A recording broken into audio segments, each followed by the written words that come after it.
Assalamualaikum warahmatullahi wabarakatuh. Perkenalkan, saya Widita Sebayuri Setia, calon guru penggerak Angkatan 6 Kabupaten Lebong.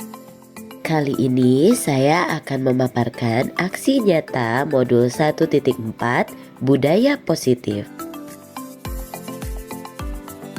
Berikut merupakan rancangan tindakan untuk aksi nyata yang akan saya lakukan.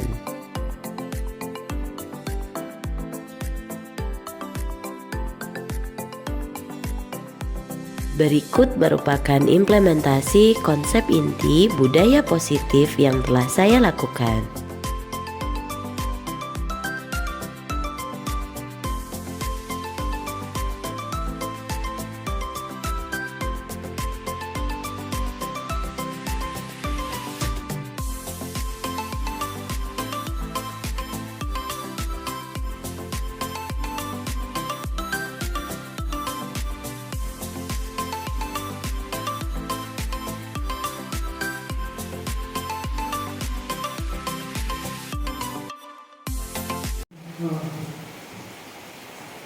Pertama-tama, marilah kita panjatkan puji dan syukur kita atas kehadiran Allah Subhanahu wa Ta'ala, yang mana pada kesempatan pagi ini kita bisa berkumpul dalam acara sosialisasi penyampaian materi tentang budaya positif dari ibu kita Widya Sebayuri Setia, CGP Angkatan 6 Kabupaten Lebong.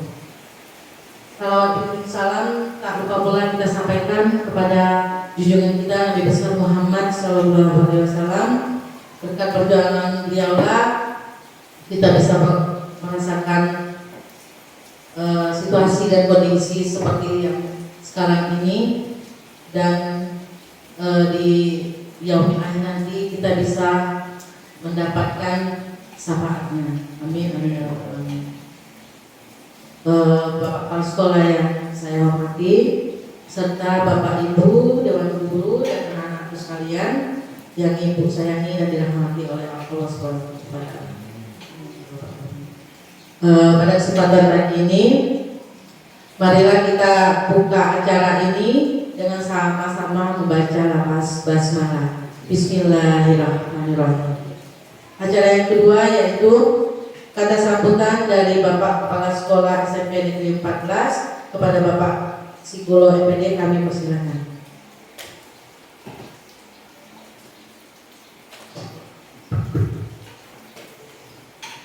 Bismillahirrahmanirrahim. Assalamualaikum warahmatullahi wabarakatuh.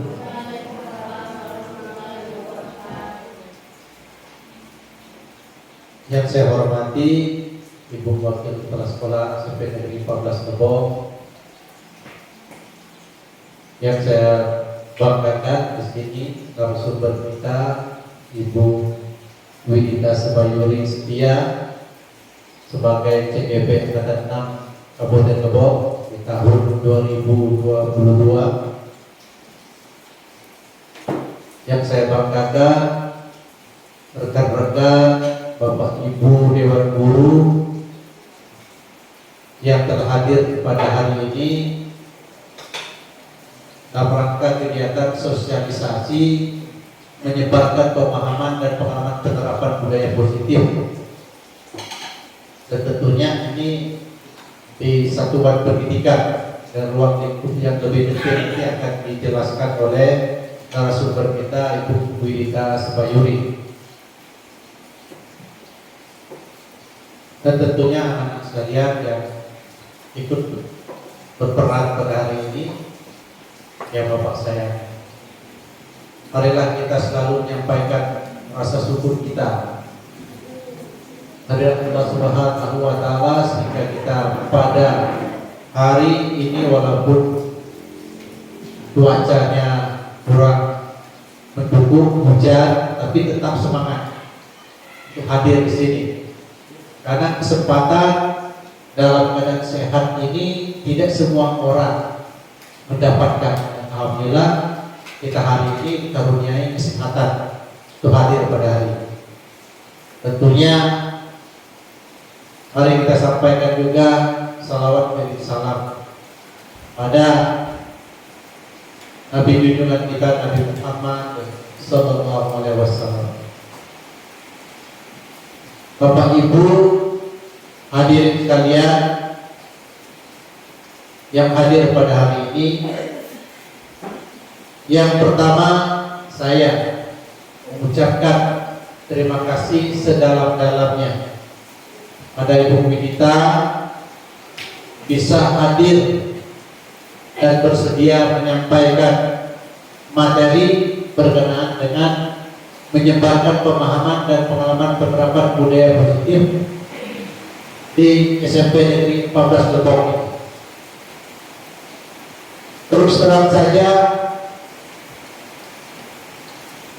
beberapa orang guru ya di sini belum bisa hadir, jadi mohon maaf Ibu Widita, tapi sudah saya hubungi tadi karena katanya cuaca buruk ini, jadi kurang mendukung, jadi hujan deras. Mungkin beliau nanti berusaha untuk hadir ke sini.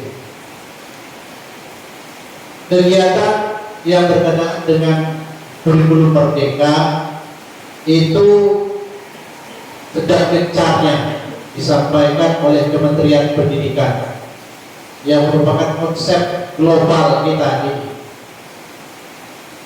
Kemarin di acara BPMP Badan Pembinaan Mutu Pendidikan itu disampaikan guru wajib mau tidak mau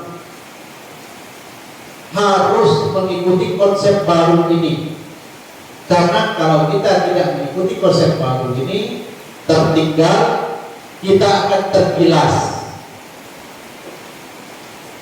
Harus. Dan kemudian sudah didiskusikan juga dengan Bapak Bupati melalui Kepala Dinas bahwa ada kemungkinan ke depan ini yang bakal jadi kepala sekolah, yang bakal menjadi pengawas itu wajib dari guru penggerak. Dan saya pribadi sangat mendukung itu, walaupun saya belum termasuk di program CGP. Saya sangat mendukung jika kepala sekolah, pengawas itu diambil dari guru penggerak, karena saya tahu persis bagaimana guru penggerak itu digembleng dengan begitu banyak kesibukan keluarga, kesibukan secara pribadi, dan mereka harus bisa menyesuaikan waktu-waktu itu, bahkan terkadang sakit. Gemblengan-gemblengan inilah nanti dan tentunya akan membentuk sosok seorang leader, pemimpin yang bisa menyesuaikan diri di situasi bagaimanapun. Kemudian selanjutnya, untuk ke depan saya mengharapkan Bapak Ibu guru di sini terus mengembangkan kompetensinya, bukan masalah umur, bukan. Karena di CGP ini ada juga guru yang sedang melaksanakan CGP ini umurnya sudah 50-an tahun ke atas, dan saya tahu persis ada beberapa orang. Ini bukan masalah umur, ini adalah merupakan kewajiban kita untuk meningkatkan kompetensi kita.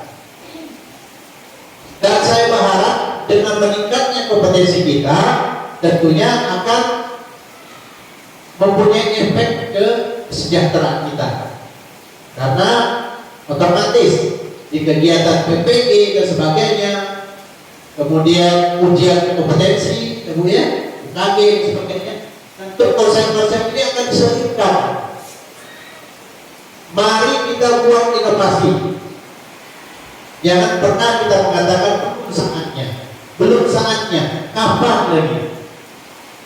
Karena sedang sehat inilah kita bisa berinovasi, ya, seperti yang pernah saya alami dulu ketika saya di SMP Negeri 2 dulu di Lebong.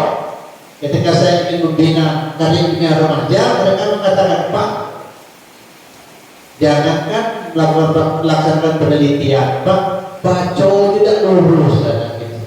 Tidak akan bisa gitu, ikut penelitian remaja. Bukan masalah itunya, ya, tapi ada positif di situ. Jadi siswa berpikir solutif, berpikir masalah penyelesaian.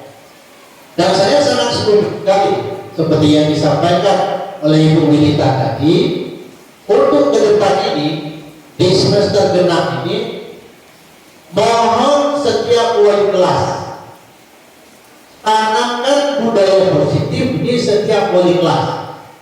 Misalnya apa budaya positif yang ingin kita tonjolkan di kelas 8, di kelas 9, di kelas 7. Misalnya kami siap jujur. Jadi di kelas itu tertanam budaya kejujuran. Kemudian di kelas 9 budaya apa yang ingin diinginkan? Kami misalnya siswa kreatif, tulis besar-besar di belakang yang menjadi budaya kita. Jadi itu ditanamkan karena di saat sekarang ini tidak ada waktu kita untuk terlena dan mengatakan tidak bisa saya seperti inilah, tidak akan bisa untuk konsep-konsep yang baru. Jangan seperti itu, karena yang namanya mengembangkan diri itu secara kita di agama Islam itu wajib hukumnya, berdosa kita kalau tidak meningkatkan kompetensi kita. Dan tentunya saya berharap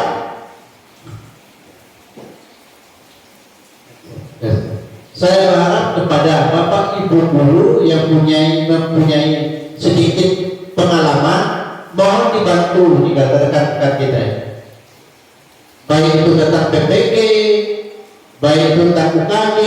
Mari kita bersama-sama supaya guru-guru kita ini kalau bisa sertifikasi semua. Mari kita bantu, saling bahu membahu. Triknya bagaimana? Kalau bisa ketika akan diadakan PPG atau UKG, kita adakan pertemuan seperti trik bisa lulus itu kita diskusikan bagaimana caranya. Jadi Bapak Ibu sekalian, mungkin itu saja yang bisa saya sampaikan. Ke depan marilah kita budayakan, tanamkan budaya positif di sekolah kita. Salah satunya yang sudah kita tanamkan yaitu menyambut anak dengan bersalaman di depan kelas. Itu sudah kita jalankan. Kemudian untuk di kelas mungkin berdoa sudah kita mulai. Kemudian ada lagi masalah kebersihan dan sebagainya, termasuk menghias kelas. Itu merupakan budaya kreatif. Baik Bapak Ibu sekalian, saya dengan mengucapkan Bismillahirrahmanirrahim, kita buka kegiatan kita ini berkenaan dengan kegiatan budaya menyebar pemahaman dan pengembangan budaya positif. Dan mengucapkan Bismillahirrahmanirrahim, kegiatan ini resmi kita buka.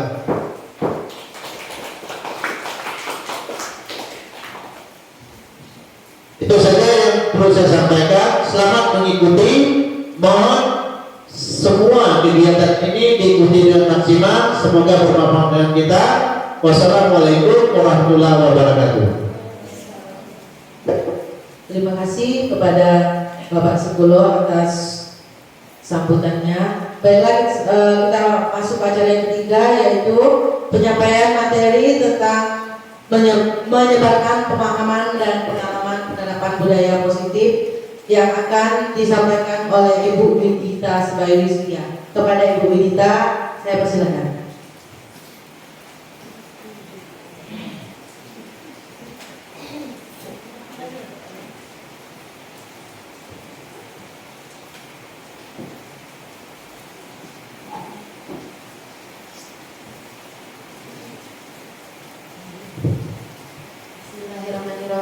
Assalamualaikum warahmatullahi wabarakatuh. Alhamdulillah, terima kasih kepada yang terhormat Bapak Kepala Sekolah SMP Negeri 14 Lebong dan yang terhormat Ibu Wakil Kepala Sekolah SMP Negeri 14 Lebong, dan rekan-rekan guru sekalian yang sangat saya banggakan. Saya berterima kasih sekali karena diberikan kesempatan untuk menyampaikan pemahaman dan pengalaman penerapan budaya positif saya selama menjadi calon guru penggerak Angkatan 6 Kabupaten Lebong. Jadi kami telah menjalani satu modul di pendidikan guru penggerak ini, dan ini adalah modul submodul terakhir dari modul 1 tentang budaya positif. Ya, baiklah Bapak Ibu, saya akan mulai untuk penyampaian materinya. Nah, di sini ada beberapa konsep utama dari modul budaya positif. Yang pertama itu tentang perubahan paradigma belajar. Yang kedua tentang disiplin positif. Yang ketiga tentang motivasi perilaku manusia. Yang keempat tentang kebutuhan dasar manusia. Yang kelima keyakinan kelas. Yang keenam posisi kontrol, dan yang terakhir tentang segitiga restitusi. Lumayan banyak ya, tapi tetap semangat ya. Oke, sebelum memulai mau minta tolong dulu, ada 2 sukarelawan untuk maju ke depan. Kita mau aktivitas sedikit. Boleh Bapak-bapak 1, ibu-ibu 1. Silakan. 2 orang saja. Ya, boleh Bapak Ansori dan Ibu Jian boleh.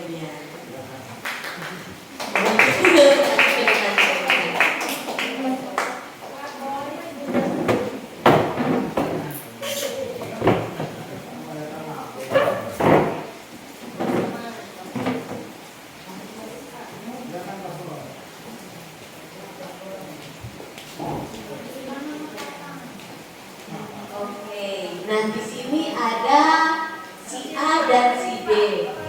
Jadi saya minta Ibu Cian yang menjadi si A. Nah, tugas A ini Ibu pikirkan dulu sesuatu yang begitu berharga bagi Ibu, ya, yang sangat penting untuk kehidupan Ibu. Sudah dipikirkan Ibu? Nah, Ibu letakkan benda yang berharga itu ke dalam tangan Ibu dan Ibu kepalkan. Nah, itu tugas untuk A. Sedangkan tugas untuk B, nah B mencoba dengan segala cara ya Pak Ansur ya, untuk membuka kepala tangan ujian. Ya, boleh dengan membujuk, merayu, memohon, mengintimidasi, dimarahin atau digoda boleh ya, agar sedangkan mungkin ujian membuka kepala tangannya. Penasaran kan apa yang di tangan ujian ya? Oke, silakan Pak Ansor.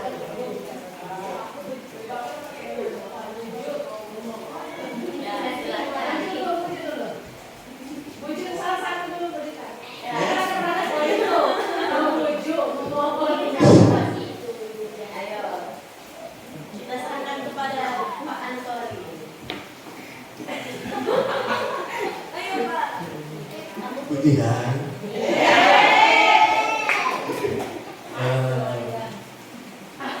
Saya mau lihat di program Ibu itu apa sih?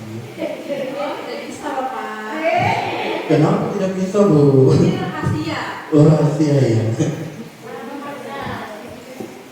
Jadi gimana? Oh, tidak boleh. Tidak boleh. Iya Bu. Oh, sekali buka. Bapak, ini satu berharga bagi saya. Jadi tidak bisa saya buka. Kenapa Bu? Karena kita bukan. Oh, gitu.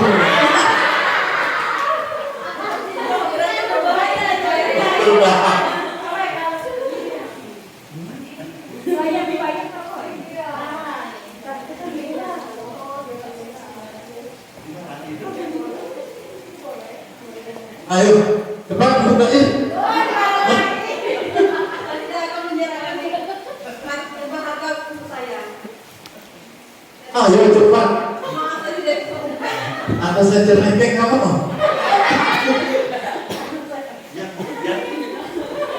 Kamu terus sandiwara. Iya kan? Aku mau cerewet kamu kalau kamu mau itu. Silakan menjelaskan.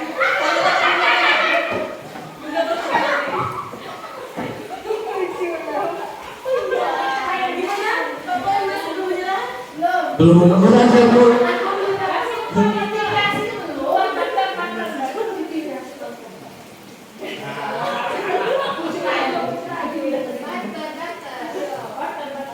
Ayo Pak, kita buka itu nanti kita jalan. Di rumah pulang. Jangan kita tinggalkan aja di rumah. Belum bisa. Belum bisa. Teguh sekali. Belum bisa Bu. Pendirian.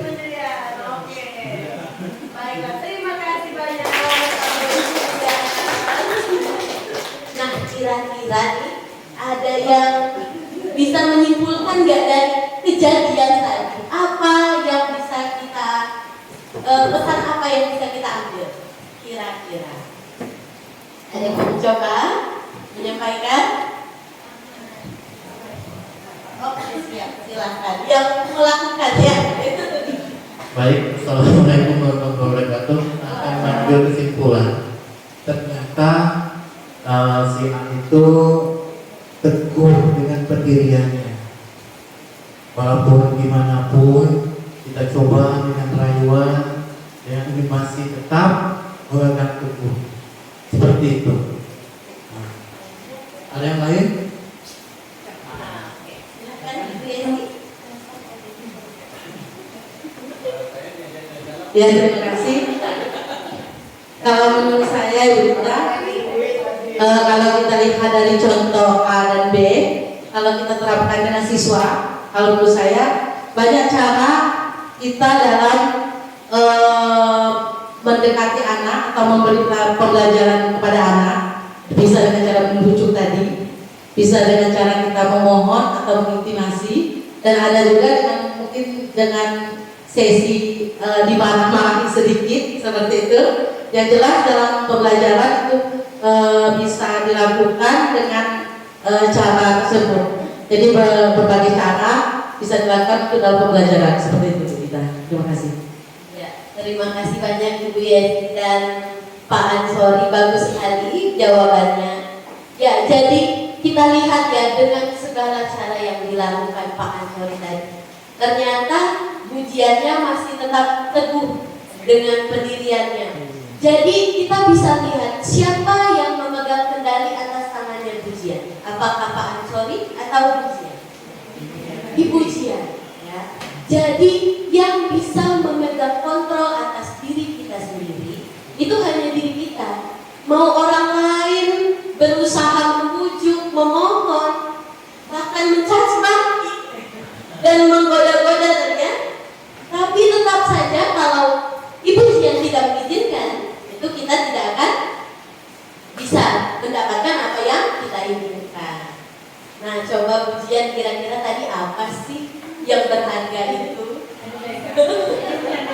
Kira-kira bisa disampaikan nggak?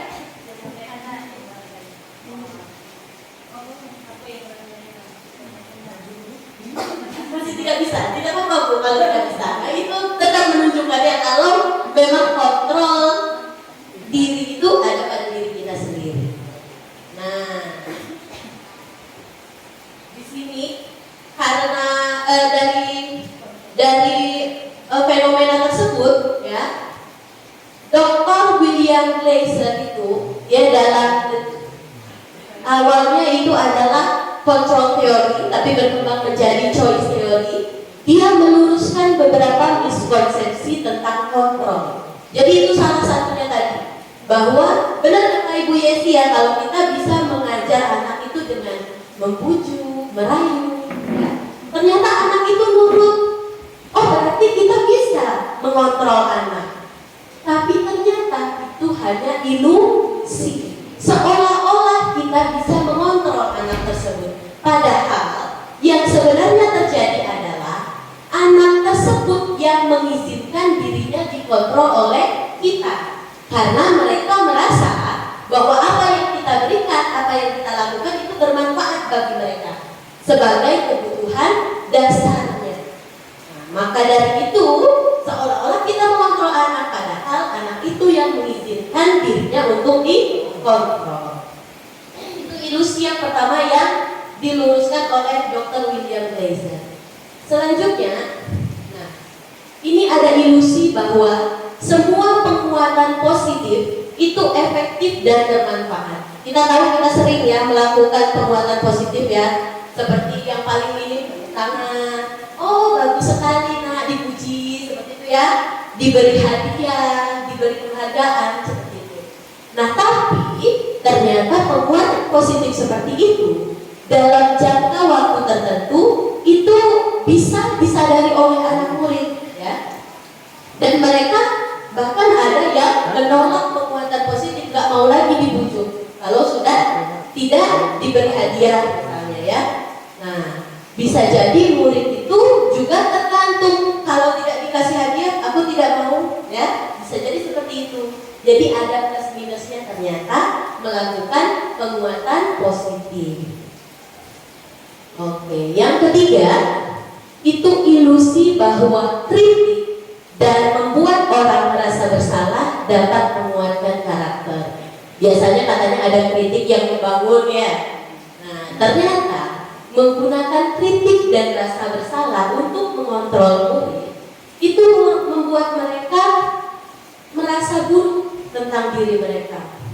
Misalnya kan, aduh ibu udah capek-capek ngajarin, kok kalian masih gak ngerti-ngerti. Itu kan jadi anaknya merasa, kok saya ini gitu sekali apa? Maaf ngomongnya, apakah saya kurang kemampuan kayak gitu ya? Kok nggak ngerti juga, jadinya dia merasa buruk terhadap dirinya. Ya, itu karena kritik atau membuat orang merasa bersalah. Padahal sebetulnya bukan menguatkan karakter, malah membuat dirinya menjadi lebih down. Kalau istilahnya apa ya ibu-ibu ya? Rendah diri ya. Oke, dan yang keempat, ini ilusi bahwa orang dewasa memiliki hak untuk memaksa. Jelas kalau bapak ibu guru pasti lebih dewasa dibanding anak muridnya ya.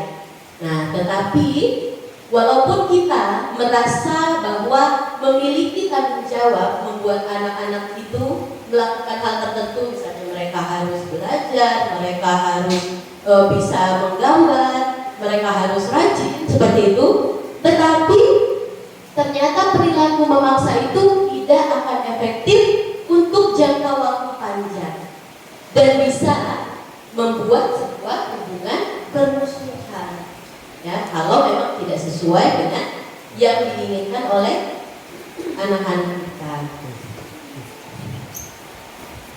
Nah, oleh karena itu Bapak Ibu, selama ini pasti kenal ya kita, pembelajaran kita itu dari stimulus respon. Nah, saya berharapnya setelah sosialisasi ini kita akan berubah untuk mengacu pada teori kontrol. Jadi kata Stephen R. Covey itu, dia bilang kalau kita mau membuat kemajuan yang perlahan, sedikit demi sedikit, ubahlah sikap dan perilaku kita. Tapi kalau kita mau memperbaiki cara-cara utama kita, ya, kita harus mengubah cara pandang kita, paradigma kita. Bukan hanya sikap kita, tapi cara pandang kita. Beralih dari stimulus respon ke teori kontrol. Kalau stimulus respon itu berpikirnya bahwa kebutuhan kita semua sama. Ibu Yesi butuh makan, kita juga. Ya, Pak Ansori butuh duit, kita juga. Ternyata di teori kontrol kebutuhan kita berbeda-beda. Jelas, ternyata anak Ibu Yesi 3, anak kita baru 2. Ternyata kebutuhan itu berbeda-beda. Ya, kalau dari stimulus respon semua orang melihat hal yang sama. Tetapi menurut teori kontrol, setiap orang memiliki gambaran yang berbeda terhadap sesuatu. Mungkin kita lihatnya baik, tapi bagi orang belum tentu seperti itu. Selanjutnya, kalau dari stimulus respon, kita mencoba mengubah orang agar berpandangan yang sama dengan kita. Tetapi kalau menurut teori kontrol, kita berusaha untuk memahami pandangan orang lain tentang dunia, ya. Karena itu tadi kita berbeda, memiliki gambaran yang berbeda. Selanjutnya, kalau di stimulus respon, perilaku buruk dilihat sebagai suatu kesalahan. Pokoknya yang jelek-jelek itu salah. Tapi kalau di teori kontrol, yang salah pun ada tujuannya, ya. Semua perilaku memiliki tujuan. Nanti kelihatannya di kebutuhan dasar manusia, ya. Nah, selanjutnya, orang lain bisa mengontrol saya. Itu di stimulus respon. Ternyata kita sudah sadar tadi ya, dari kegiatan pertama tadi, bahwa hanya kita yang bisa mengontrol diri kita sendiri. Nah, yang keenam ya, bahwa pemaksaan ada pada saat bujukan gagal. Nah, seperti Pak Ansoli tadi ya, sudah bujuk-bujuk, aduh masih belum berhasil, kita paksa aja. Ya, itu masih stimulus respon. Nah, kalau dari teori kontrol, katanya kolaborasi dan konsensus itu menciptakan pilihan-pilihan baru. Jadi harus kerjasama dan melalui kesepakatan. Konsensus ya, kesepakatan. Selanjutnya yang terakhir itu, kalau stimulus respon berpikirnya menang kalah, kalau nggak benar salah. Nah, sedangkan kalau teori kontrol berpikirnya menang-menang, semua pasti menang, ya. Jadi walaupun salah itu ada yang melatar belakangi, ya. Jadi nggak harus langsung tok salah, itu enggak. Oke, masih semangat Bapak Ibu? Nah, kita masuk ke disiplin positif, ya. Siapa yang berpikiran kalau saja murid bisa disiplin, pasti mereka belajarnya bisa optimal. Percaya ya? Mendisiplinkan murid adalah bagian paling menantang sebagai guru. Benar ya? Menantang banget ya buat anak disiplin ya. Saya juga setuju. Nah, kira-kira apa sih disiplin itu? Ternyata disiplin itu berasal dari bahasa Latin disiplina, yang artinya belajar. Dan disiple itu yang artinya murid atau pengikut.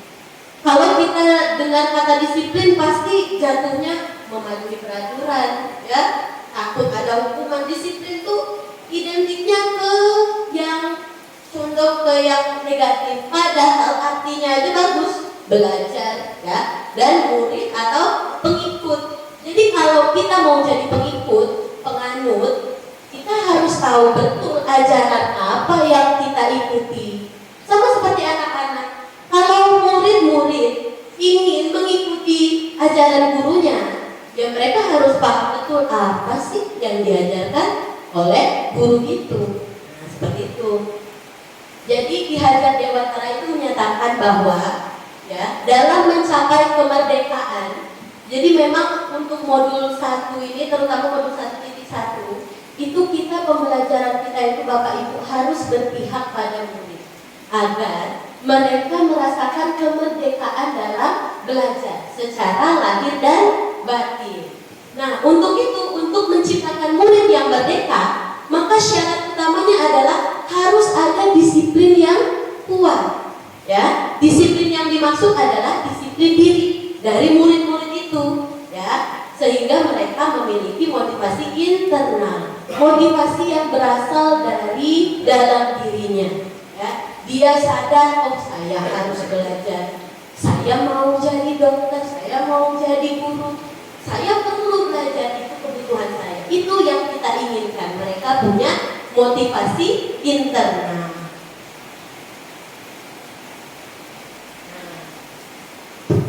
Sebagai pendidik, tujuan kita adalah menciptakan murid yang memiliki disiplin diri sehingga mereka bisa berperilaku dengan mengacu pada nilai-nilai kebajikan universal dan memiliki motivasi intrinsik. Nah, ada yang tahu nggak nilai-nilai kebajikan itu apa?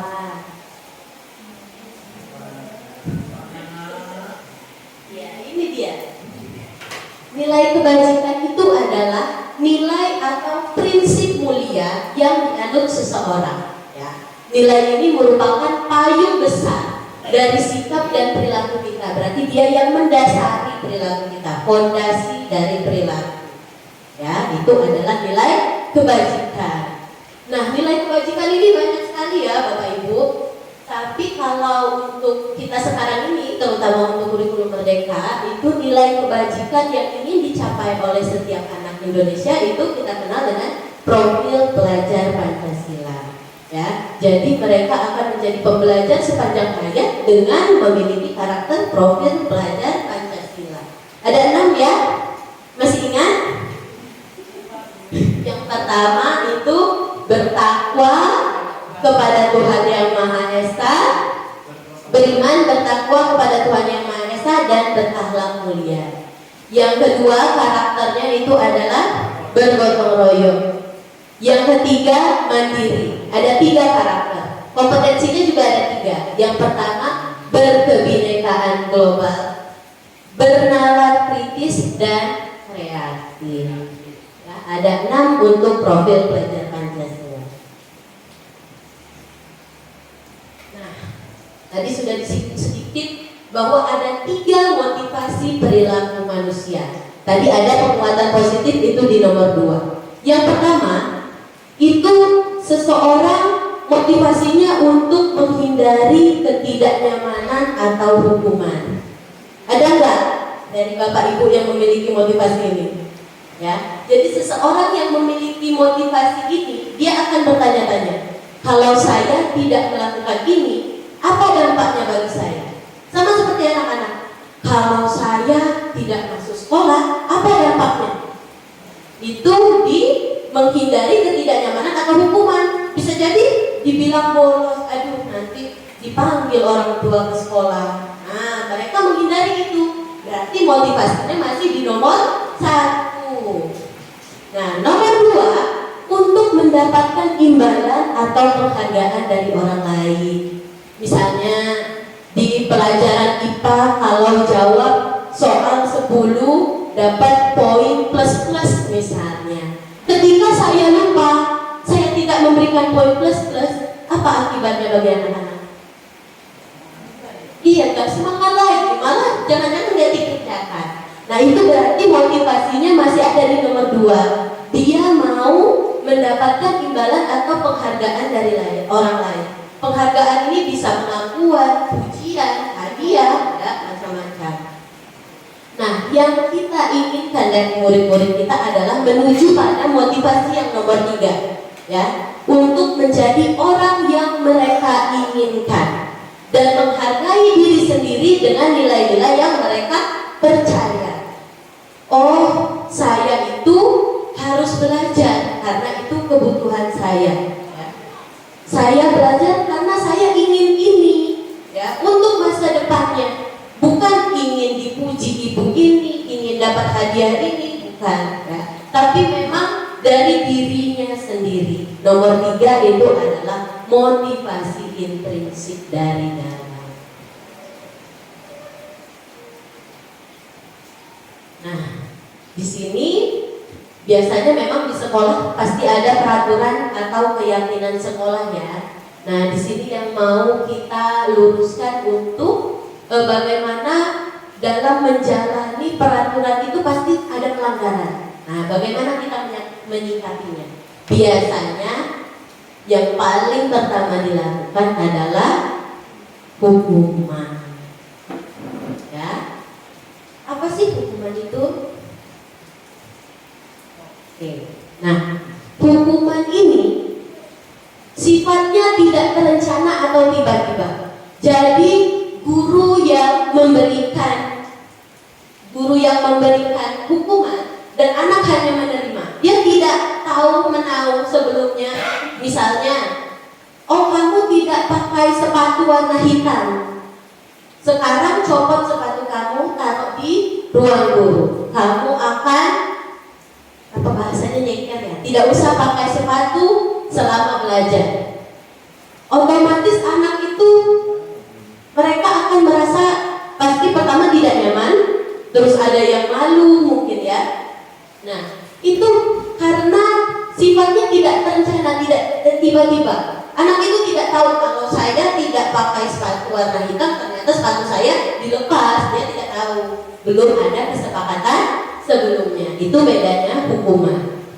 Nah, hukuman itu juga bisa berupa fisik maupun psikis. Ya, psikis itu bisa dari kata-kata yang menyindir. Aduh, telat lagi. Kalau nggak telat, bolos kamu nih. Nah, kan itu termasuk ke dalam hukuman yang berupa psikis. Ya, dari kata-kata yang menyindir, menghati, seperti itu ya, Bapak Ibu. Nah, dampaknya apa dari hukuman? Bahwa murid itu kita tidak tahu ya, mereka banyak sekali karakternya. Bisa jadi mereka marah atau malah merasa bersalah, rendah diri, dan bahkan mengasingkan diri. Ya, dampaknya lumayan untuk hukuman ya. Nah, hukuman juga lama-kelamaan membuat anak menyembunyikan kesalahannya. Aduh, kalau saya ngaku saya dihukum, lebih baik saya tidak mengaku, nanti takutnya seperti itu. Itu adalah efek dari hukuman. Nah, gimana Bu kalau tidak hukuman? Sebaiknya kita beralih pada konsekuensi. Apa bedanya hukuman dengan konsekuensi? Jadi kalau konsekuensi itu sudah terencana, sudah disepakati, sudah dibahas, dan sudah disetujui oleh murid dan guru. Peraturannya ini, kalau tidak melaksanakan konsekuensinya ini. Sekali tidak melakukan ini, 2 kali ini, 3 kali ini. Sudah ada jelas apa konsekuensinya, diketahui oleh murid dan guru, dibahas dan diketahui oleh murid dan guru. Itu bedanya konsekuensi dengan hukuman. Walaupun muridnya tetap dibuat tidak nyaman untuk jangka pendek, tapi usahakan konsekuensi itu harus relevan dengan pelanggaran yang dibuat. Jangan misalnya telat masuk kelas, buat tulisan saya tidak akan telat 100 kali misalnya, itu tidak relevan ya, jatuhnya ke hukuman bukan konsekuensi. Nah, konsekuensi ini biasanya diberikan berdasarkan suatu data. Makanya kata saya tadi, kalau misalnya sekali anak ini gimana, 2 kali anak ini gimana, ada catatan, ada reportnya. Jadi bisa diberikan konsekuensi sesuai dengan data dan catatan yang ada. Itu konsekuensi. Nah, dengan konsekuensi ini murid belajar untuk taat pada peraturan dan mendorong kepatuhan. Walaupun ya konsekuensi ini jatuhnya masih ke teori yang nomor 1 tadi, stimulasi respon, masih di situ ya. Tapi setidaknya ini lebih baik daripada hukuman ya, karena kita mencoba dengan konsekuensi ini mencoba mengontrol murid dengan penguatan positif. Lakukan apa yang saya katakan, ikuti peraturan. Nah, itu konsekuensi. Nah, yang lebih baik lagi untuk diarahkan ke teori kontrol, yaitu restitusi. Apa sih restitusi itu?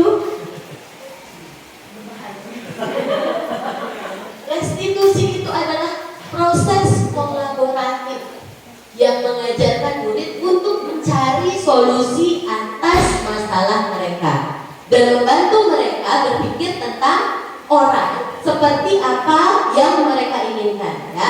Jadi orang seperti apa dan bagaimana seharusnya mereka memperlakukan orang lain.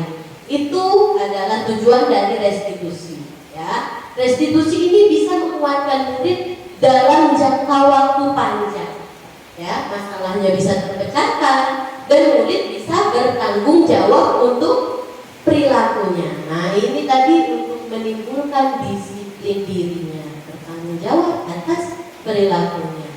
Nah, restitusi, oh iya, pas ya teman-teman. Restitusi mendorong disiplin positif. Nah, sehingga konsep diri murid kuat, ya. Kalau yang tadi kalau untuk konsekuensi, konsep dirinya masih baik, tapi kalau untuk restitusi diharapkan konsep dirinya akan kuat. Anak paham dirinya sendiri yang memegang kendali kontrol. Apakah hal ini yang sesungguhnya ingin kamu lakukan, gitu kan? Apakah benar ini yang ingin saya lakukan? Apakah saya memang mau malas-malasan belajar? Apa saya mau bolos terus? Kan? Itu pasti nanti akan terpikir, mau jadi apa saya nantinya kalau saya seperti ini. Nah, itu yang kita harapkan sadar pada diri mereka, dari mereka sendiri, bukan dari kita. Seperti itu. Nah, kita cek konsentrasi dulu. Hukuman atau konsekuensi. Yang nomor 1, mencatat 100 kali di dalam buku kalimat saya tidak akan terlambat lagi. Yang kedua, lari mengelilingi lapangan basket 2 kali karena terlambat hadir. Oke. Yang ketiga, membersihkan coretan yang dibuatnya di meja tulis.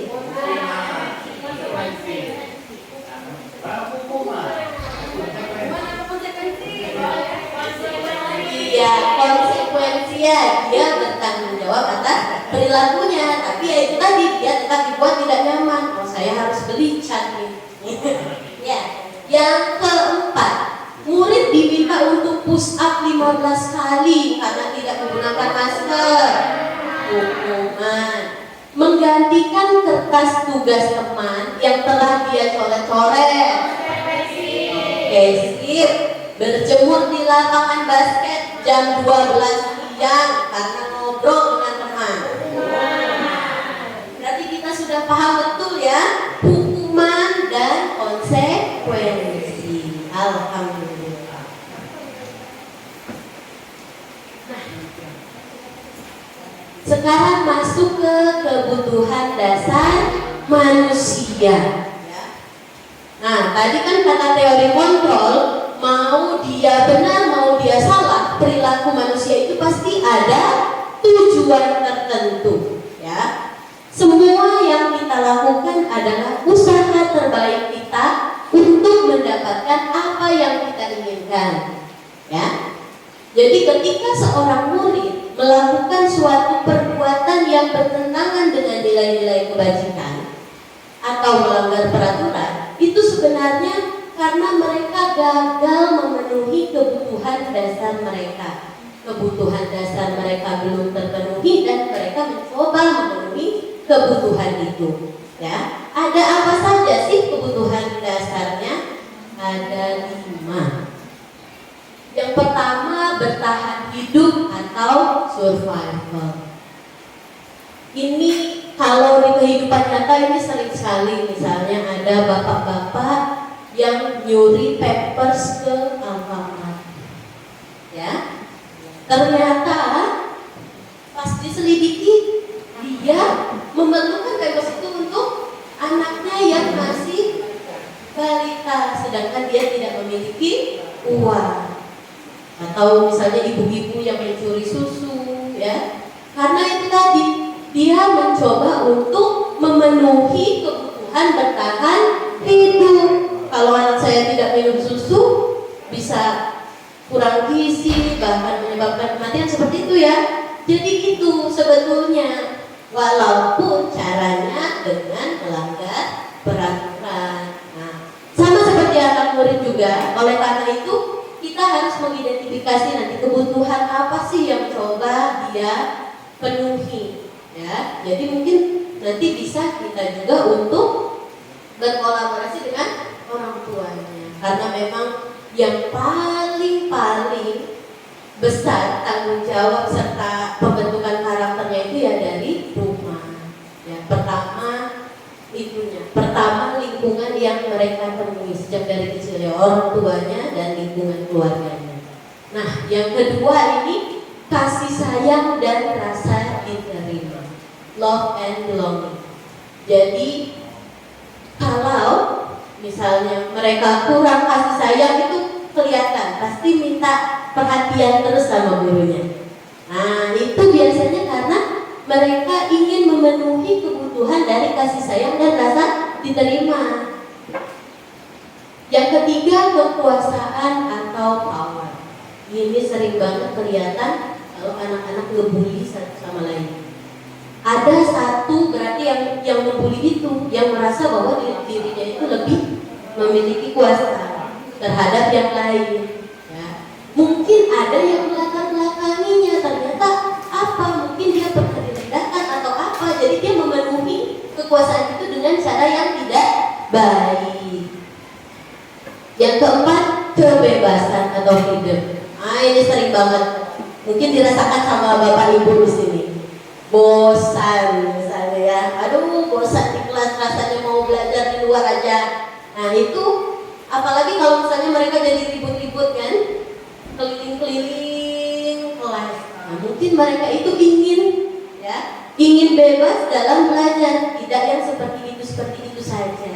Ya mungkin mereka ada ingin variasi lain. Yang kelima, kesenangan atau fun. Sering banget ya, misalnya anak-anak, nah mungkin anak-anak lain misalnya, atau dia main lempar-lemparan, walaupun lemparnya lempar batu, bahaya.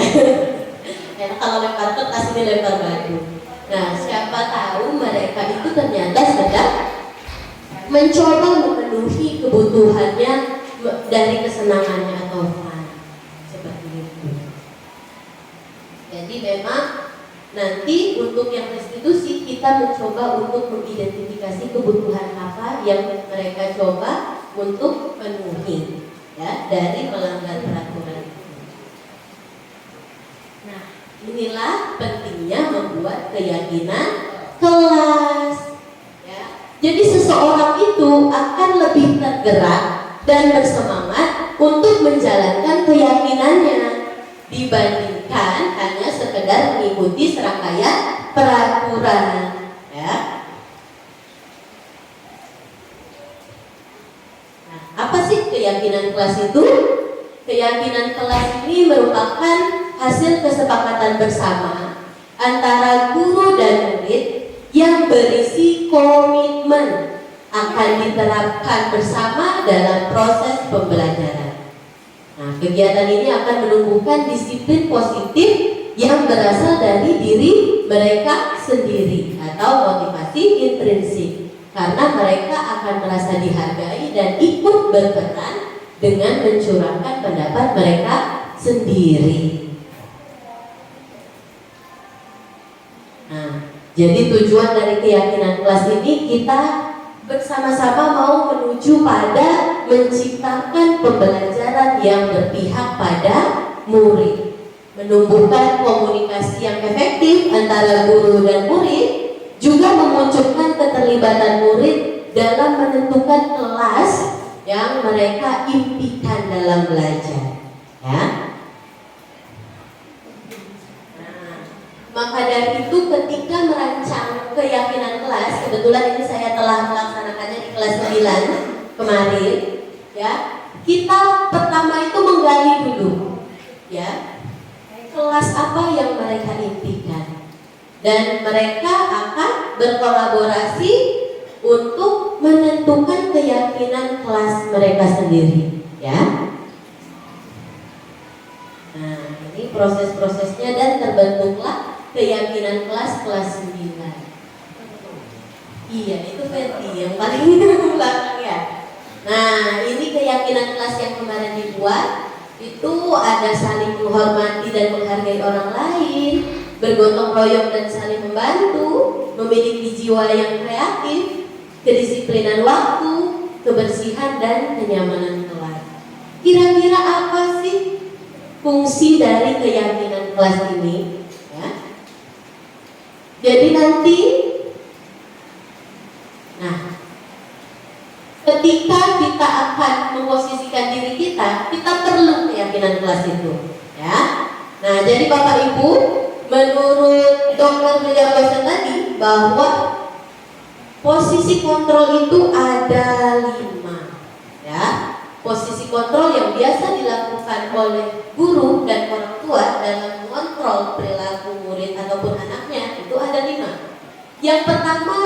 sebagai penghukum.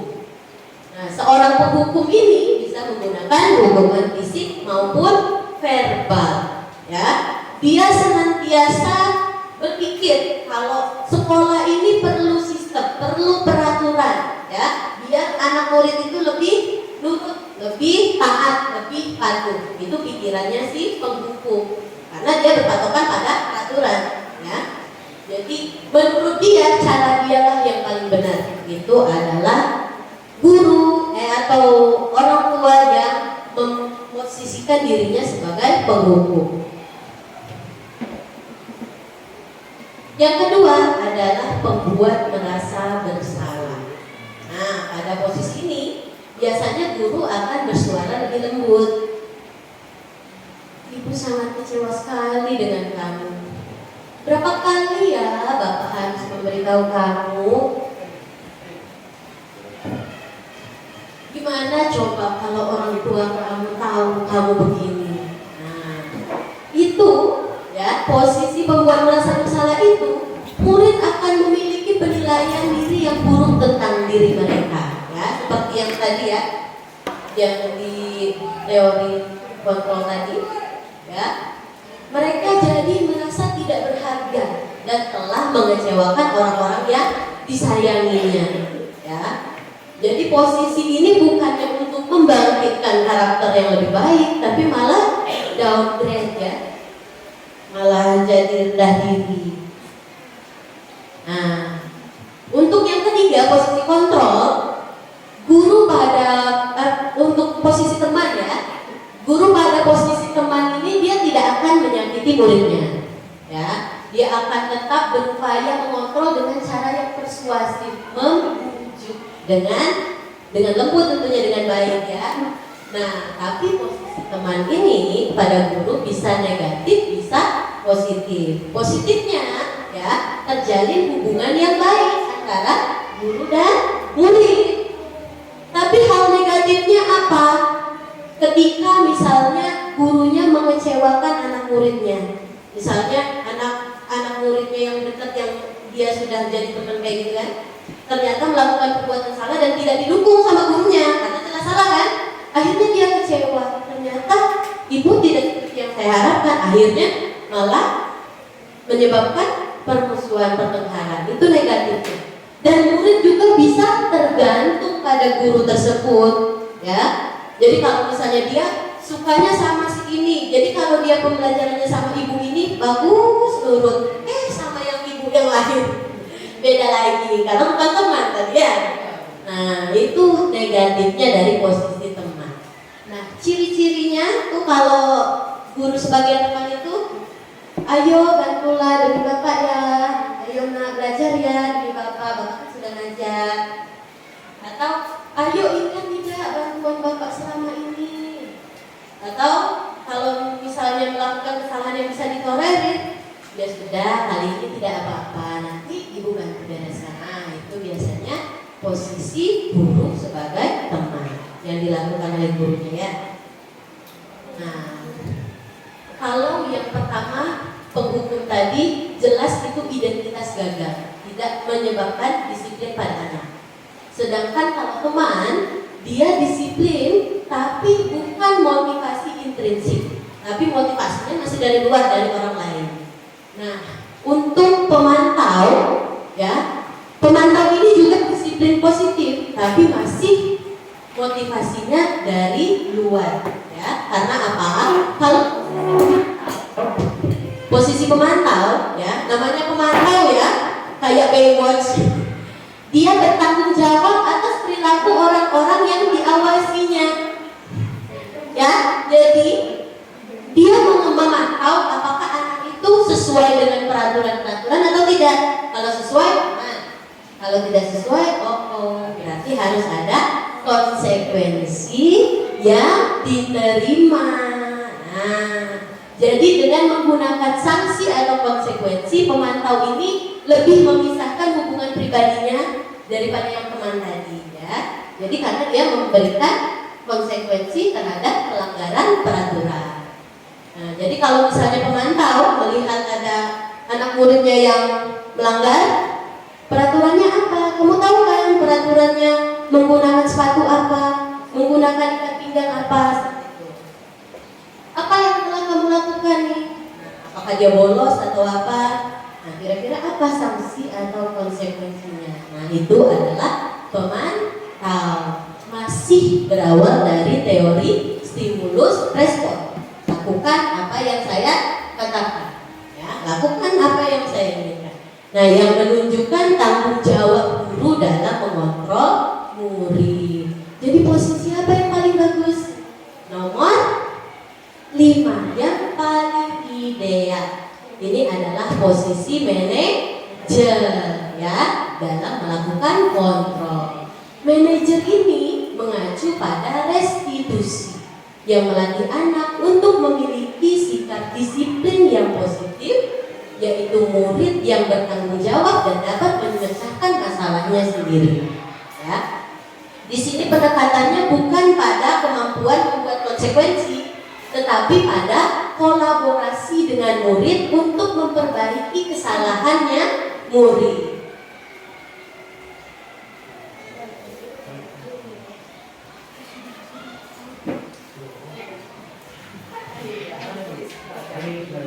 Nah, disinilah fungsinya keyakinan kelas tadi. Ya, sangat berguna bagi guru yang memiliki posisi sebagai manajer. Ya. Jadi ketika anak muridnya melakukan pelanggaran, misalnya dia tidak mengerjakan PR, ya, ditanyakan dulu alasannya, baru ditanya apa yang kita yakini. Ya, kembali ke keyakinan kelas, misalnya kelas 9 tadi ya, disiplin waktu. Berarti harusnya tugas itu dilakukan tepat waktu, sehingga tidak ada ceritanya bisa tidak mengerjakan PR. Nah, jadi baliknya ke situ. Nah, keyakinan kelas ini, apakah kamu yakin? Apakah kamu meyakininya? Ya, jika kamu meyakininya, apakah kamu bersedia untuk memperbaikinya? Pasti murid-murid itu sadar, oh ternyata disiplin waktu itu baik untuk saya. Ya, jadi saya bersedia untuk memperbaiki agar tidak telat mengerjakan PR, agar bisa mengerjakan PR tepat waktu. Nah, itu tadi fungsinya keyakinan kelas di posisi manajer. Nah, yang terakhir, segitiga restitusi. Jadi restitusi ini membantu murid menjadi lebih memiliki tujuan, ya, memiliki disiplin positif dan memulihkan dirinya setelah berbuat salah. Jadi restitusi bukan menghukum dia yang salah, tapi memulihkan dirinya setelah berbuat salah. Yang diharapkan tidak kembali mengulangi kesalahan. Tujuannya adalah menjadi orang yang menghargai nilai-nilai kebajikan yang mereka percayai. Itu tadi motivasi intrinsik, menghargai nilai-nilai kebajikan yang mereka percayai. Nah, ini dia segitiga restitusi. Jadi ada 3 langkah yang bisa dilakukan. Yang paling bawah, yang mendasar itu adalah menstabilkan identitas. Misalnya ketika ada perkelahian, kalau anak masih emosinya tinggi, masih menggebu-gebu, masih menonjok, terus kita udah ngomel-ngomelan, tidak akan masuk. Kita harus menstabilkan dulu identitasnya, ya, memulihkan emosinya sampai dia bisa menceritakan apa yang sebenarnya terjadi. Karena ketika emosi itu stabil, maka pola pikir juga akan lebih lancar, lebih baik. Tidak ada dipengaruhi oleh emosional seperti itu. Nah, kata-katanya yang bisa kita katakan kepada anak untuk menstabilkan identitas. Nah, ini setiap orang pasti pernah melakukan kesalahan. Misalnya, oh kamu tidak mengerjakan PR ya, kenapa? Saya kecapeanku. Oh iya, ibu juga kalau kecapean pasti langsung ketiduran. Nah, kan kita stabilkan dulu. Kamu itu bukan satu-satunya yang pernah melakukan ini. Ibu juga pernah, teman-teman lain juga pernah, seperti itu ya. Jadi stabil identitasnya. Baru kita katakan di sini, ibu tidak mencari kesalahan, tapi tapi kita berusaha untuk mencari solusi dari permasalahan ini bersama-sama. Itu menstabilkan identitas. Naik yang nomor 2 itu adalah validasi tindakan yang salah. Ya. Jadi seperti teori motivasi perilaku manusia tadi, bahwa setiap orang pasti memiliki alasan dalam melakukan perilakunya. Nah, di sini kita bisa mengatakan, kamu tentu punya alasan mengapa melakukan itu ya. Misalnya ada anak-anak buka YouTube ketika belajar pakai Google Chrome. Pasti asik ya nonton YouTube, nonton game di Chromebook. Nah, itu kan kita memvalidasi tindakannya yang salah. Walaupun ini seperti terlihat loh, kayak membenarkan membenarkan kesalahannya, bukan, tapi kita mau mengarahkannya. Ada loh cara yang lebih efektif selain dari yang kamu lakukan. Seperti itu ya. Jadi memang benar itu menyenangkan, tapi ada hal lain yang bisa kita lakukan untuk memenuhi kesenangan. Tidak seperti itu. Nah, itu dari validasi tindakan yang salah. Dan yang ketiga itu menanyakan keyakinan. Itulah tadi butuhnya keyakinan kelas, keyakinan sekolah, karena restitusi itu mengarahkan anak pada nilai-nilai kebajikan yang mereka yakini, keyakinannya ya. Jadi keyakinan kelas apa yang telah kita sepakati? Oh, misalnya saya harus itu Bu, kalau misalnya ini kan, kalau misalnya dia mengganggu temannya, oh saya harus saling menghormati dan menghargai teman. Gimana caranya? Dengan tidak mengganggu, dengan menghormati, tidak ngambil barang sembarangan. Apakah saling menghormati dan menghargai itu merupakan nilai yang baik yang harus kita yakini? Pasti mereka sadar, iya, memang benar. Kita harus menghargai dan menghormati orang lain. Nah, jadi itu yang harus muncul dalam diri mereka. Mereka sadar, oh, memang itu nilai yang saya tuju, ya. Saya mau jadi apa, ya? Mau jadi apa nanti? Mau jadi cita-citanya pasti yang jadi TNI, Polri, ya. Pasti perlu nilai-nilai dalam kehidupan individu maupun kehidupan bermasyarakat. Nah, ini ya, kalau menstabilkan identitas itu bertujuan mengubah identitas anak dari orang yang gagal karena melakukan kesalahan menjadi orang yang sukses, ya. Validasi tindakan yang salah itu pembuktian tindakan yang salah dengan memahami alasan dan menyadari setiap tindakan memiliki tujuan untuk pemenuhan kebutuhan dasarnya. Dan yang terakhir, menanyakan keyakinan itu menghubungkan anak dengan nilai-nilai kebajikan yang mereka percayai. Jadi disitulah kita menghubungkan dia dengan nilai-nilai kebajikan. Kalau yang kita tuju misalnya dari profil belajar Pancasila, atau boleh dari yang lain, anaknya kan banyak ya, berakhlak mulia kan banyak sekali. Nah, bisa dimasukkan ke sana. Tidak harus induk-induknya nilai kebajikan. Oke, pasti penasaran ya gimana sih segitiga restitusi yang Ibu Dita jalankan kemarin. Oke, kita saksikan dulu ya videonya ya.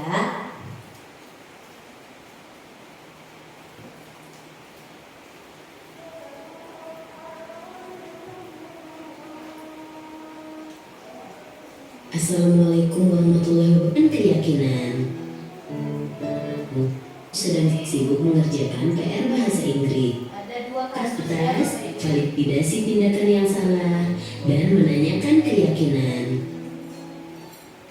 Kasus 1. Ayu Santiana, murid kelas 9, terlihat sibuk sendiri saat pelajaran IPA. Ternyata setelah didekati, Ayu sedang sibuk mengerjakan PR bahasa Inggris yang akan dikumpulkan pada jam pelajaran berikutnya. Berikut skenario untuk kasus 1. Jadi terlihat di situ menstabilkan identitasnya ya Bapak Ibu ya. Di sini Ibu tidak ingin mencari siapa yang salah, tapi kita akan mencari solusi dari permasalahan ini bersama-sama. Ya, berbuat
Kita perlu melatih diri seperti mengerjakan tugas atau mengajar.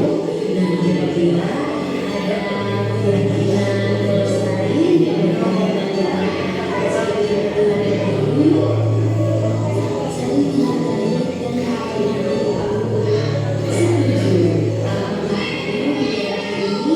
prinsip disiplin dan saling menghormati dan menghargai. Iya, kita perlu saling menghargai dan menghargai. Nah, sekarang apakah Anda bersedia menghargai saling ini? Kira-kira apa yang bisa dilakukan untuk memperbaiki masalah ini?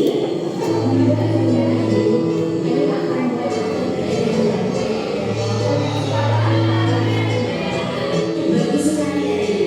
Kira-kira ada orang lain yang bisa membantu Ayu untuk mengingatkan?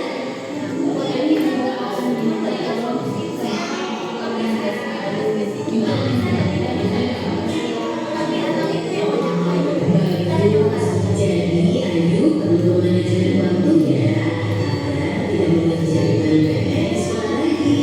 Nah, kira-kira kapan nih Ayu memulai membuat daftar PR-nya? Oke, ada lagi yang perlu Ayu lakukan?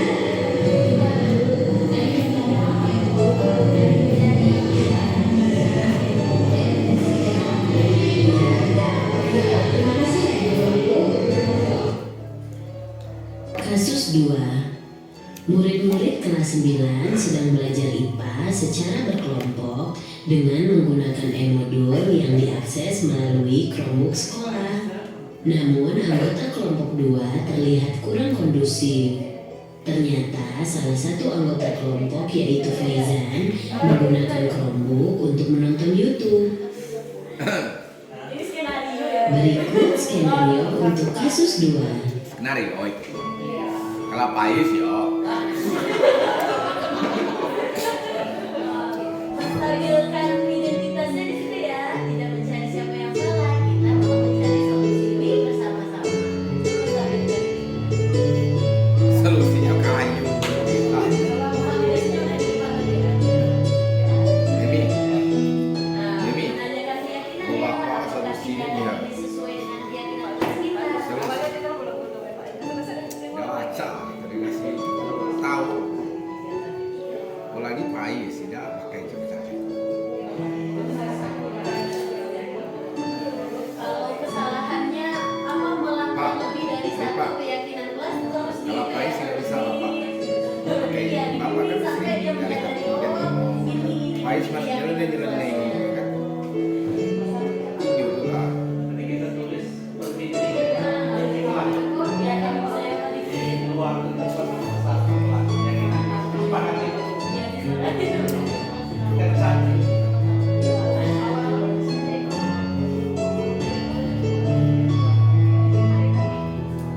Faizan, tadi Aku jadi malu. Jadi malu. Senyum terus tadi kayak ada salah senyum. tapi kita bersama-sama mencari solusi dari permasalahan ini ya. Ya kayak. Pasti punya alasan melakukan hal ini ya. Pasti seru ya melihat kalau yang game dia bisa jago bermainnya. Oke Faizan, tapi apakah Faizan menyadari dan apa yang Semua ke itu kan. Baik.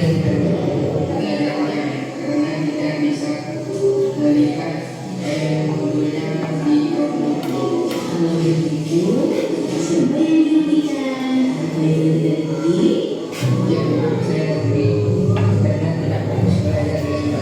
Nah, coba kita renungkan lagi. Kira-kira tindakan Faizan ini sesuai dengan keyakinan kelas kita atau tidak? Kira-kira keyakinan kelas yang mana yang perlu Faizan tingkatkan? Oh, setuju. Kita perlu semangat belajar dan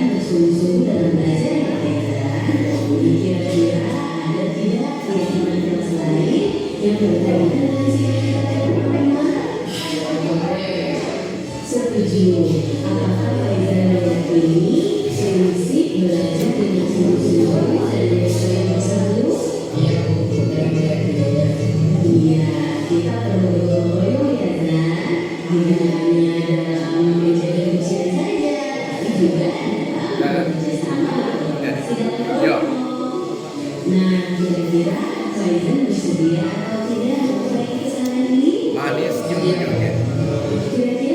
Si ada pen.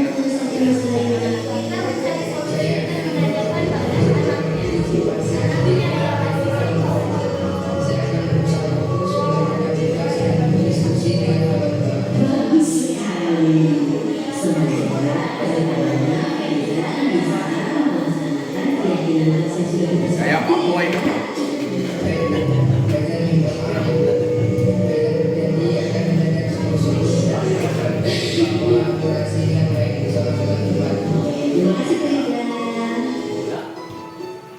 Iya. Cepet.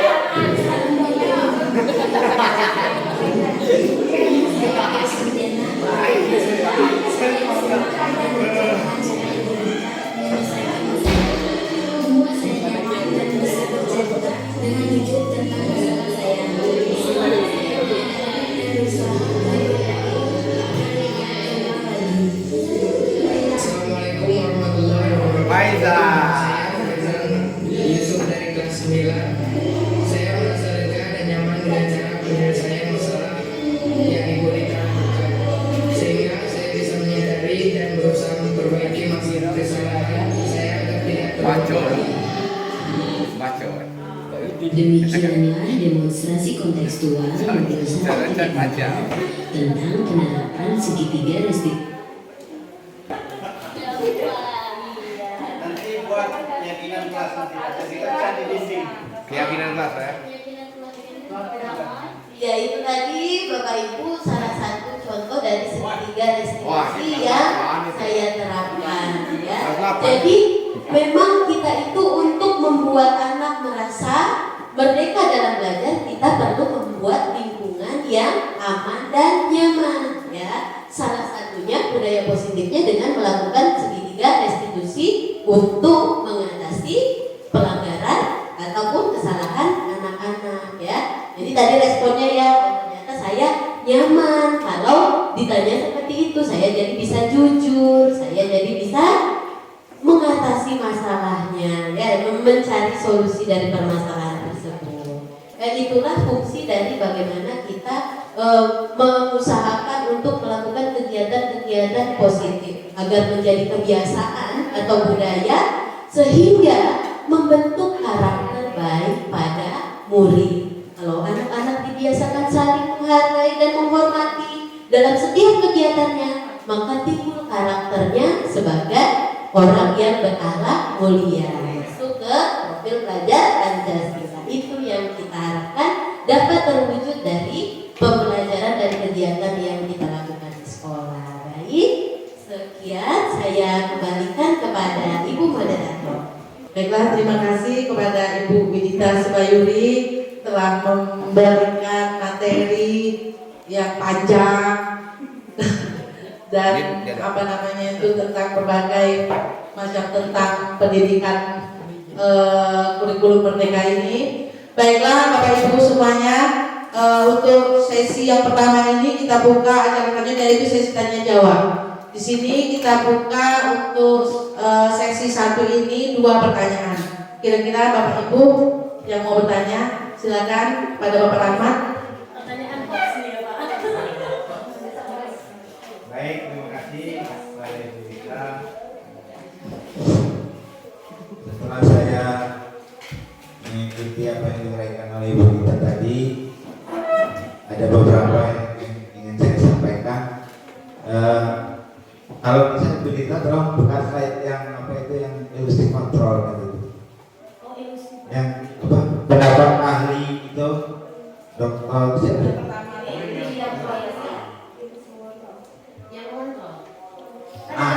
Ya betul. Menurut Dr. William Gleiser dalam choice teorinya bahwa seorang guru itu dalam mengontrol murid itu kan mencari pendekatan yang tepat. Bagaimana awalnya mungkin murid itu tidak bisa menerima apa yang diinginkan oleh guru, tetapi yang ingin saya tanyakan secara umum, secara keseluruhan itu murid-murid mengikuti apa yang diinginkan oleh bapak gurunya itu karena ada pamrih, tentunya menginginkan nilai. Sebenarnya tujuan yang kita inginkan tidak seperti itu. Tidak, siswa itu menginginkan nilai demikian yang substansinya yang kita itu. Ya, kalau kita contohkan dengan misalnya kita beribadah kepada Allah, itu kan tidak semata-mata masuk neraka, ingin masuk surga. Sebenarnya tidak tepat. Yang tepat adalah ingin mencari ridho Allah, kan seperti itu. Jadi, ini bagaimana? Seperti ini. Siswa memang semata-mata hanya ingin pamrih, ingin mendapatkan nilai dari guru itu. Itu pertanyaan pertama. Kemudian yang kedua, dalam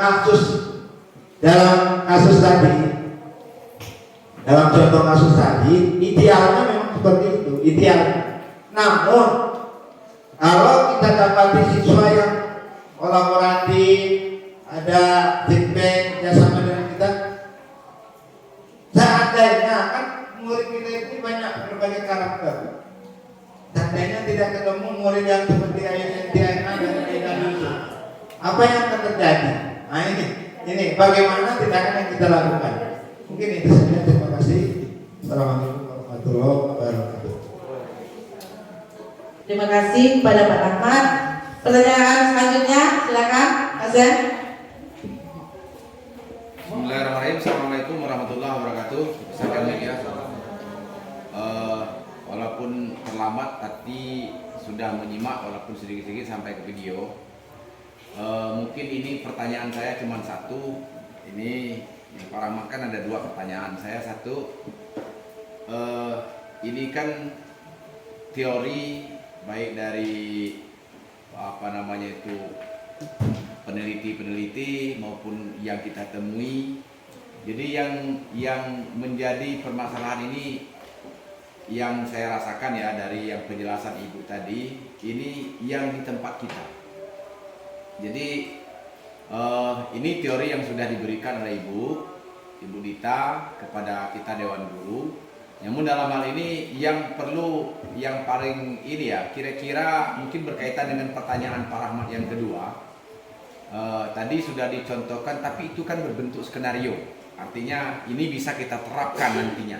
Nah, maksud saya di sini, ini kan kalau memang karakternya seperti Faizan dengan Ayu, oke lah, mungkin bisa diterima. Kemudian ini. Namun semua murid kita di sini tidak sama seperti Faizan dan Ayu. Nah, maksud saya di sini minta solusinya dari Ibu. Kira-kira apakah nanti apakah kita Dewan Guru ini berkolaborasi agar apa? Supaya yang Ibu jelaskan tadi tidak membedakan, kalau bahasa saya membedakan, oh guru ini seperti ini, guru ini seperti ini, tidak seperti itu. Apa kita berkolaborasi seperti itu? Kemudian jangan sampai nanti ada istilahnya guru merajuk. Nah, itu kan artinya tidak menerapkan apa yang sudah yang ada dalam teori. Artinya kan mungkin solusi yang mungkin ya tidak mencari apa tadi validasinya itu mungkin kan. Ya kemudian tidak ya mencari solusi bagaimana kesalahan anak ini, solusinya. Nah, satu lagi saya sampaikan, saya pengalaman sendiri ya dengan anak-anak kita, saya sering sampaikan ini mungkin peran orang tua, mungkin juga terjadi pada kita. Saya sampaikan, kalian berapa menit atau berapa jam kalian dalam satu hari satu malam itu ngobrol dengan bapaknya, atau bapaknya yang mengajak ngobrol tentang pendidikan. Ya ternyata dari hasil survei itu sedikit sekali mereka yang akhirnya ya mungkin seperti kasus Ayu itu tadi terjadi. Ya begitu juga ya mungkin dari rekan-rekan mungkin kerjasama yang solusi yang Faizan tadi itu juga untuk di sekolah juga. Ya mungkin tidak ada apa namanya itu kepedulian atau apa antar sesama teman. Jadi di sini pertanyaan saya yang paling yang saya sampaikan itu bagaimana solusi yang ada di sekolah kita ini. Mestinya yang kita terapkan untuk dari materi yang sudah disampaikan itu kira-kira teori yang mana. Kemudian yang pas untuk biar nanti anak kita belajarnya lebih baik ke depan. Terima kasih. Baik, terima kasih kepada Pak Zen. Selanjutnya Bu Dita langsung dibahas. Untuk pertanyaan pertama yang dari Pak Ahmad, siswa semata-mata ingin mendapatkan nilai. Kakak seperti itu Bu Dita. Kira-kira itu yang pertama. Yang kedua, apakah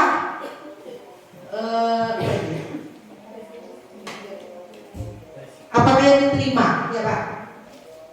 Yang kedua, pertanyaan yang kedua. Dalam skenario kasus tadi kan, itu idealnya seperti itu. Bagaimana jika kita temukan siswa yang diterima tidak kelakuannya tidak seperti itu. Ditoyo misalnya kan. Ya, kira-kira seperti itu kita. Terima kasih banyak Ibu Yesi, terima kasih banyak Pak Rahmat atas pertanyaannya. Kita ulas dulu pertanyaan pertama. Kebanyakan murid masih motivasi nomor 2 ya, berarti masih motivasinya dari luar, ingin nilai tinggi. Iya, dia dari luar dan bukan dari dalamnya, bukan kesadaran dirinya. Oh, saya ini perlu loh belajar untuk melatih nalar kritis saya. Oh, saya ini perlu loh belajar biar saya lebih kreatif. Dia belum berarti menyadari hal itu dalam dirinya. Dia masih pokoknya nilai saya bagus, saya sukses, begitu ya.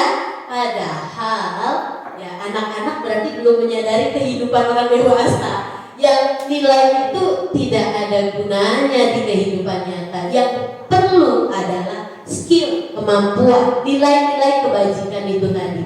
Nah, itu yang perlu kita sadarkan pada anak-anak ya. Jadi gurunya juga tidak harus berorientasi pada nilai. Jadi kamu itu pintar kalau nilai kamu bagus. Nah, kita juga tidak boleh beranggapan seperti itu. Setiap anak Bapak Ibu memiliki kelebihannya masing-masing. Mereka memiliki potensi, bakat, kemampuan dan minat yang berbeda-beda setiap masing-masing individu. Mungkin ya di pelajaran saya nilainya rendah, mungkin memang bukan minatnya di IPA. Tapi sebagai guru kita perlu menyadarkan bahwa ini pelajaran yang penting. Siapa tahu, kita tidak tahu ke depannya anak-anak ibu perlu ya ilmu-ilmu yang ibu ajarkan ini di kehidupan nyata, di kehidupan dewasa nanti ya. Jadi memang ibu bapak ya, untuk sekaligus menjawab pertanyaan yang nomor 2, dari diri kita saja ya, saya menjalankan sosialisasi ini itu kan pertama kali adalah mengubah paradigma Bapak Ibu dulu ya, dari stimulasi respon ke teori kontrol. Nah, itu saja ya. Belum tentu, saya tidak tahu, semoga saja berhasil Bapak Ibu berubah cara pandangnya. Harusnya menuju pada teori kontrol, bahwa walaupun anak salah itu ada yang melatar belakangi, ada tujuan yang ingin dicapainya walaupun salah ya. Nah, itu saja mengubah cara pandang orang saja sulit, lumayan sulit ya. Harus dari kesadaran Bapak Ibu sendiri mau merubah cara pandangnya. Apalagi untuk mengubah anak-anak kita yang pola pikirnya belum sedewasa kita. Nah, memang perlu waktu, perlu kolaborasi, perlu tenaga ya. Tidak ada yang instan kalau untuk melakukan budaya positif, karena memang harus dilakukan terus-menerus menjadi kebiasaan, menjadi budaya positif. Yang ada kita perlu mencoba. Karena kita perlu mencoba, atau memang perlu waktu terus-menerus. Dan benar kata Pak Zain, perlu peran orang tua. Kalau kita sudah menjalankan sebaik-baiknya dan kita tidak bisa, kita minta tolong pada yang memang bisa melakukannya, orang tuanya. Itu perlu sekali kolaborasi. Bahkan untuk kalau sekolah-sekolah besar mungkin yang punya ini ya, mungkin punya dana lebih, dia melakukan sosialisasi parenting ya, dengan ininya, dengan wali murid. Jadi wali murid itu tahu, oh ternyata begini cara mendidik anak yang baik. Karena mohon maaf Bapak Ibu, mungkin orang tua murid kita itu dia menjalankan yang tadi, dia untuk memenuhi kebutuhan dasarnya, survival, kebutuhan hidupnya, mungkin dia jadi sibuk bekerja sehingga dia lupa bahwa anaknya ini perlu perhatiannya, perlu dukungannya, perlu ya dorongan, supportnya, ya. Mungkin itu yang perlu juga untuk dikolaborasikan bersama dengan wali murid. Siapa tahu nanti kalau misalnya ada rapat atau apa disampaikan apa misalnya yang kita inginkan itu anak-anak seperti ini, begini kebijakannya. Kalau bisa dilakukan juga di rumah. Bagi rapor nanti. Ya. Nah itu untuk bagaimana kita bisa menjalankan budaya positif ini. Memang pelan-pelan saja, tapi yang jelas memang harus kompak, ya Bapak Ibu. Dan posisi manajer tadi ya yang melakukan restitusi itu sebetulnya fleksibel Bapak Ibu.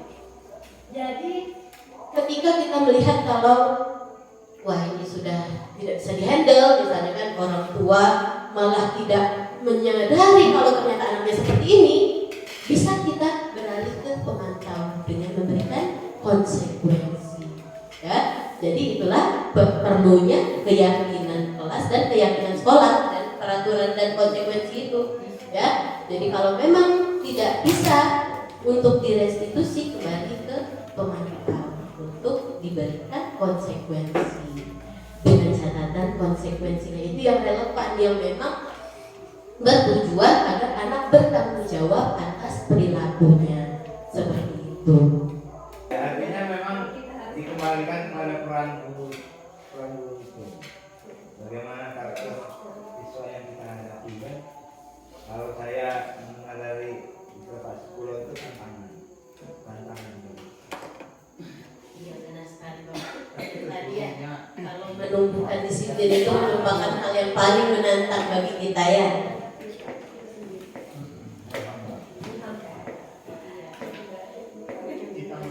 Apa itu artinya ya memang berpihak pada Kita lagi bisa ikhlas atau tidak? Iya benar sekali Bapak.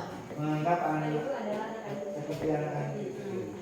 Kemudian satu lagi mungkin Bu Dita penambahan, ya mungkin salah satu kiai juga pernah menyatakan mengajar itu jangan berharap guru anak kita itu jadi pintar, berharap ini. Yang penting kita guru itu tanamkan di dalam hati adalah keikhlasan dalam kita memberi ilmu. Karena kalau kita berharap ini dia pintar, nanti kalau tidak bisa akhirnya guru itu jadi marah. Ya jadi ngomong iya kecewa. Jadi kalau ikhlas ya itu yakin dan percayalah bahwa dia akan barokah ya dengan keikhlasan itu satu. Kemudian ya seperti salah satunya lagi ada seorang sahabat tergelar dengan Ibnu Hajar adalah batu. Dia belajar dari batu karena tidak bisa tadi belajar dari batu. Ya, dia minggat dari salah satu pondok itu karena tidak bisa belajar. Akhirnya dia masuk gua, ada tetesan air ke ini, ternyata batu itu jadi cetung, jadi ini karena tetesan air. Akhirnya dia berpikir di situ, kembali lagi ke pondok, itu saja bisa, kenapa saya tidak?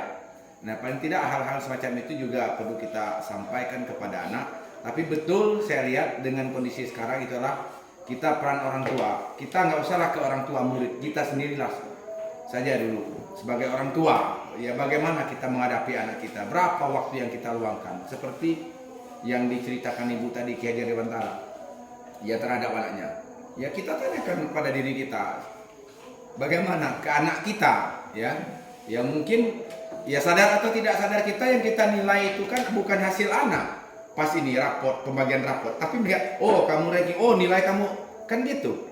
Sadar atau tidak sadar kita, tapi bagaimana dia selama ini, nilai dia dapat 9 misalnya, dia dapat ranking 1, tapi berapa menit kita nih selalu marah dengan kelakuan dia setiap hari yang tidak menunjukkan hasil sekolahnya. Kan kira-kira seperti itu gambaran saya. Mungkin itu sebagai, ya kita sharing lah, sambil sharing lah kira-kira itu. Iya benar sekali Pak Zen.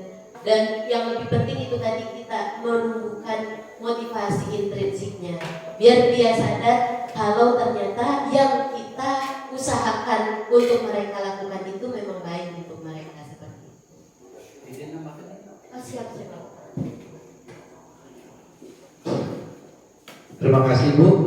Mungkin sedikit menanggapi atau menambahkan yang disampaikan oleh Pak Sen tadi. Ada beberapa permasalahan termasuk yang pernah saya alami juga, yaitu rasa bosan untuk mengajar. Dan tentunya ini suatu hal yang normal. Kadang sudah 5 tahun itu bosan rasanya, dalam artian bertemu dengan siswa, materi pun itu saja. Dan ada sesuatu yang membuat kita menjadi betah untuk bertemu siswa. Menurut saya, kalau dari sudut pandang saya, bahwa setiap pribadi siswa itu adalah taman wisata jiwa bagi kita, dengan berbagai keunikan tingkah lakunya, dan kita jangan menganggap itu ada sebuah beban. Kita akan menemukan sebuah keunikan baru. Kita contohkan, ada beberapa siswa pindahan yang datang ke tempat kita. Mengapa saya mengatakan seperti itu? Karena yang namanya tempat wisata itu terkadang tidak mesti harus dalam dia seperti taman, cat-cat, warna-warni dan sebagainya. Terkadang tebing terjal yang mesti kita daki dan harus kita capai puncaknya, itu tempat wisata. Membuat kita merasa mendapat sebuah kepuasan, kebahagiaan. Situ. Termasuk ketika kita mengikuti olahraga arus jeram dengan arus yang begitu menantang, dan itu berbeda dengan kita arus jeram di Danau Pincung. Itu malah yang air yang begitu menantang itu yang membuat kita menjadi betah. Jadi sudut pandangnya siswa yang begitu banyak aneka ragamannya, dan kita menyadari itu dan tidak menyamakan karakter mereka, itu sebenarnya salah satu trik membuat kita menjadi betah. Itu menurut sudut pandang saya. Karena saya lihat itu batas 5 tahun itu kadang itu entah keluar maksudnya ketemu siswa apa dan diajar dan dibicarakan. Mungkin itu sedikit tambahan. Terima kasih. Ya, terima kasih Bapak. Dan benar Bapak Ibu, kita sebagai guru juga perlu mengikuti kodrat alam dan kodrat zamannya anak, ya. Jadi mungkin kita sekarang ini masih ngikut, ya, masih bisa, masih WhatsApp bisa, masih Facebook bisa, kita tidak tahu nanti. Tapi itulah yang akan memotivasi kita. Kalau bisa memotivasi kita untuk lebih inovatif dan bervariasi dalam mengajar, sehingga nanti tidak timbul kejadian anak ingin bebas, anak ingin bersenang-senang karena tidak terpenuhi dari cara pembelajaran kita, ya. Itu juga bisa kita lakukan di pembelajaran agar anak-anak bisa terpenuhi kebutuhan dasarnya dari pembelajaran yang kita lakukan. Jadi kodrat alam, kodrat zaman itu juga perlu kita ikuti. Saya harap kita bisa mewujudkan pembelajaran yang berpihak pada murid ini agar anak-anak nantinya bisa menuju pada nilai-nilai kebajikan yang terutama profil pelajar Pancasila. Baik, saya kembalikan kepada Ibu Moderator. Baiklah, terima kasih kepada Bapak dan Ibu Dewan Guru, terutama kepada Ibu Widita telah menyampaikan materi tentang Merdeka Belajar ini. Kami, Bapak dan Ibu Guru ini dari tidak tahu menjadi tahu. Terima kasih juga sudah berbagi pengalaman kepada kami, pengetahuan dan ketidaktahuan kami. Baik, Bapak Ibu semua, kita sudah acara sudah kita laksanakan, dan kita sudah sampai di penghujung acara, yaitu acara terakhir, yaitu penutup. Baiklah, kita tutup acara kita hari ini dengan mengucapkan alhamdulillah alamin. Assalamualaikum warahmatullahi wabarakatuh.